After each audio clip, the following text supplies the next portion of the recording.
A man with a mission. Doctor Thota Chandrasekhar.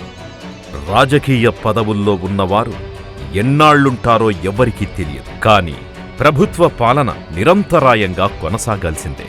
అందుకు పూచీపడాల్సింది మాత్రం civil services అధికారులే. అందులోనూ పై స్థాయిలోని ఐఏఎస్లు ఎంతో కీలకం. అధికారంలో ఉన్న నేతలకు అయ్యా ఎస్ అనకుండా నిజాయితీగా నిజమైన నిఖార్సైన ఐఏఎస్లుగా పనిచేస్తే దేశాభ్యున్నతికి ఢోకా ఉండదు. అలాంటి అరుదైన ఉన్నతాధికారుల్లో శ్రీ తోటా చంద్రశేఖర్ ఒకరు. ఉన్నత పదవిలో కొనసాగడమే కాకుండా ఉన్నత ఆశయాలు కలిగి ఆదర్శవంతమైన ఐఏఎస్ అధికారి ఎలా ఉండాలో ఒక ఉదాహరణగా నిలిచారు తోటా చంద్రశేఖర్.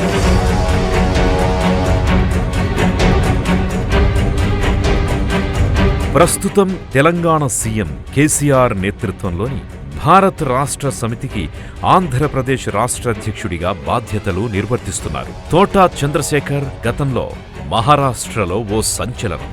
దేశ ఆర్థిక రాజధాని ముంబై ప్రగతి పరుగుల వెనుక ఆయన కీలక పాత్ర పోషించారు. మాఫియాల తాట తీసి వాళ్ల కొమ్ము కాసే రాజకీయ నాయకుల ఆట కట్టించారు. బడా బిల్డర్ల లాబీల వెన్నుల్లో వణుకు పుట్టించారు. ఎన్నో శ్రమల కోర్చి ఆయా నగరాల అభివృద్ధికి తోటా చంద్రశేఖర్ బంగారు బాటలు వేశారు. అనేక ఒత్తిళ్లను తట్టుకుని ఎవ్వరికీ భయపడకుండా 21 ఏళ్లపాటు తనదైన శైలిలో అనితర సాధ్యంగా అధికార విధులు నిర్వహించిన తోటా చంద్రశేఖర్ జనసామాన్యం దృష్టిలో ఒక రియల్ హీరో.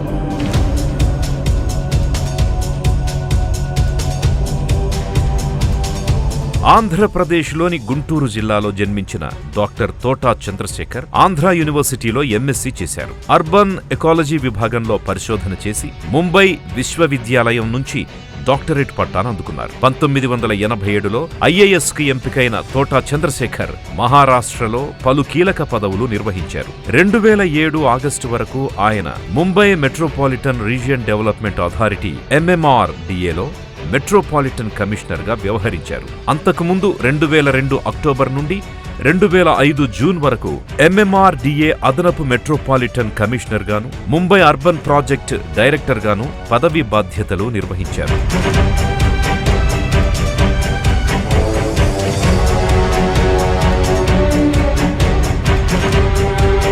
MMRDAలో వివిధ హోదాల్లో పనిచేసిన సమయంలో తోటా చంద్రశేఖర్ ముంబై మౌలిక వసతుల అభివృద్ధికి సంబంధించిన పలు ప్రాజెక్టులకు ప్రాధాన్యతనిచ్చారు. వివిధ ప్రాజెక్టుల వల్ల నిరాశ్రయులైన పేదల కోసం కేవలం 18 నెలల రికార్డు సమయంలో 50,000కు పైగా ఇళ్లను నిర్మించి ఇచ్చారు.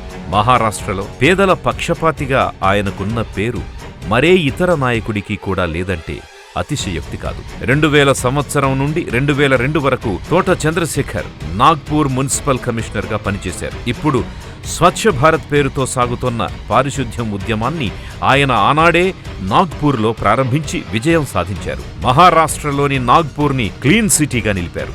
అందుకుగాను తోటా చంద్రశేఖర్ని పలు ప్రతిష్టాత్మక అవార్డులు వరించాయి. మంచి వజ్రాలు డైమండ్స్ దొరికినట్టుగా నేను భావిస్తా ఉన్నాను ఈరోజు.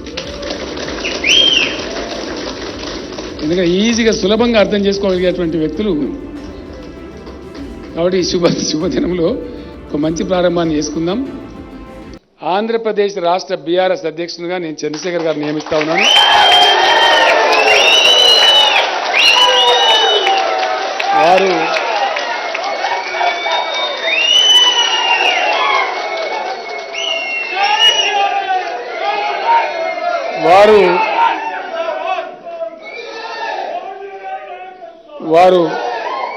వారు నా మాట గౌరవించి మన్నించి బాధ్యతలు స్వీకరించాలని.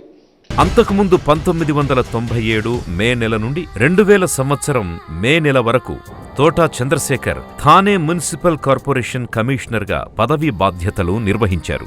మురికివాడలతో, అక్రమ నిర్మాణాలతో, చెత్తకుప్పలతో పరమ అస్తవ్యస్తంగా ఉన్న థానే రూపురేఖల్ని తోటా చంద్రశేఖర్ కేవలం 3 ఏళ్లలోనే మార్చేశారు. పరిశుభ్రమైన సుందర నగరంగా తీర్చిదిద్దారు. అందుకుగాను ఆయన సాహసోపేతంగా 20,000కు పైగా అక్రమ నిర్మాణాలను తొలగించారు. థానే అభివృద్ధి కోసం ఆయన ఏకంగా 20 ప్రాజెక్టులు చేపట్టి విజయవంతంగా అమలు చేశారు. 100 MLD వాటర్ సప్లై స్కీమ్ ప్రారంభించి నగరంలో నీటి కొరతను తీర్చారు. తోటా చంద్రశేఖర్ అనన్య కృషి వల్ల థానేకు కేంద్ర ప్రభుత్వ సంస్థ హడ్కో 2000 సంవత్సరంలో క్లీన్ సిటీ అవార్డుని ప్రకటించింది.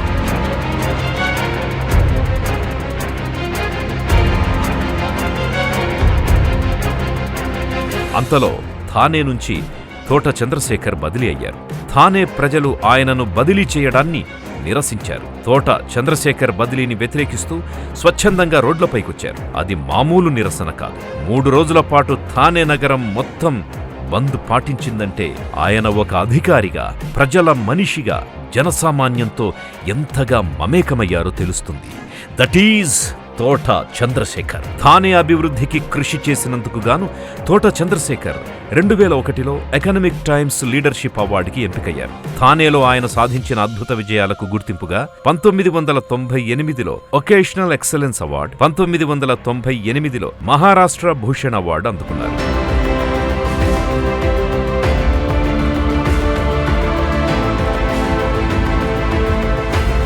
1997-2000 మధ్యకాలంలో థానే నగరాభివృద్ధి కోసం చేసిన అనితర సాధ్యమైన కృషికి గాను ఆల్ ఇండియా మేనేజ్మెంట్ అసోసియేషన్ 2000 సంవత్సరంలో తోట చంద్రశేఖర్కి ప్రతిష్టాత్మకమైన పబ్లిక్ సర్వీస్ ఎక్సలెన్స్ అవార్డుని ప్రకటించి గౌరవించింది. తోట చంద్రశేఖర్ తొలుత 1995-97 మధ్య మహారాష్ట్రలోని రత్నగిరి జిల్లా కలెక్టర్గా సేవలందించారు. ఆ తరువాత కళ్యాణ్ మున్సిపల్ కార్పొరేషన్ కమిషనర్గా నగర పాలనలో అనుభవం గడించారు. థానే, నాగ్పూర్ నగరాల అభివృద్ధి కోసం చంద్రశేఖర్ గారు చేసిన అసమాన కృషికి గుర్తింపుగా అత్యంత ప్రతిష్టాత్మకమైన సివిల్ సర్వీసెస్ అవార్డు సైతం ఆయన్ను వరించింది.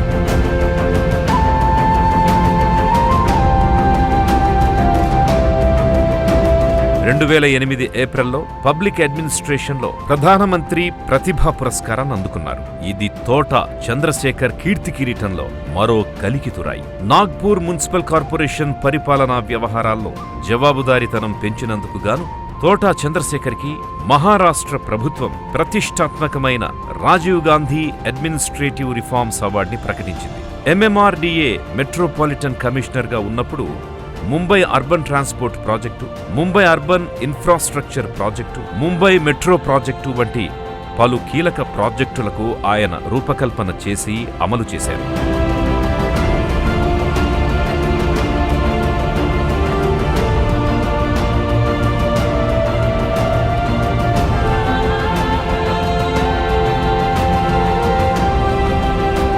మనమిప్పుడు ఘనంగా చెప్పుకుంటున్న హైదరాబాద్ మెట్రో రైల్ వంటి అధునాతనమైన ప్రాజెక్టుని ఆయన చాలా ఏళ్ల కిందటే అమలు చేసి చూపించారు. అనేక ఫ్లైఓవర్ల నిర్మాణాలు చేపట్టారు. అండర్ గ్రౌండ్ డ్రైనేజ్ వ్యవస్థల్ని మెరుగుపరిచారు. ఇదంతా తోట చంద్రశేఖర్ దూరదృష్టికి తార్కాణం. ఇన్ని వరుస విజయాలు సాధించిన తోట చంద్రశేఖర్ సొంత రాష్ట్రం ఆంధ్రప్రదేశ్ ప్రజలకు సేవలందించే సంకల్పంతో, సదాశయంతో 2008 సెప్టెంబర్లో IAS పదవిని స్వచ్ఛందంగా వదులుకున్నారు. రాజకీయాల్లోకి ప్రవేశించి అప్పటి నుంచి ప్రజా జీవితంలో ఉన్నారు. చక్కని వర్చస్సుతో అందరినీ ఇట్టే ఆకట్టుకునే తోట చంద్రశేఖర్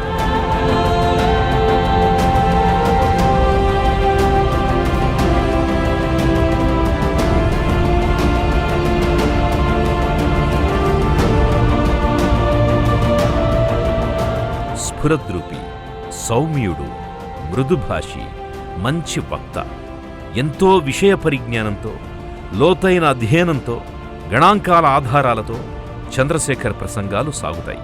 ఉన్నత విద్యావంతుడు, ప్రతిభావంతుడు, మచ్చలేనివాడు, అనుభవజ్ఞుడు, మునుముందుకు దూసుకుపోయే నాయకుడు, సాహసి, ప్రజల హితం కోరేవాడు, ప్రజల మనిషి, పేదల పక్షపాతి అయిన తోట చంద్రశేఖర్ ఒక్క మాటలో చెప్పాలంటే అతడే ఒక సైన్యం, ఒక తెలుగు తేజం. ఆ తెలుగు తేజం వెలుగులు విరజిమ్మి వెల్లివిరియాలన్నదే రాష్ట్ర హితైషుల ఆకాంక్ష. తెలుగు రాష్ట్రాల్లోని నగరాలు కూడా ముంబై, థానే, నాగ్పూర్ నగరాల మాదిరిగా సరికొత్త రూపుదిద్దుకుంటాయి. నిస్సందేహంగా పురోగతి సాధిస్తాయి. నిత్యం మనల్ని సతమతం చేసే ప్రజా సమస్యలెన్నో పరిష్కారమవుతాయి. సుపరిపాలన సుసాధ్యమవుతుంది. ఆ మంచి రోజు మరెంతో దూరంలో లేదు.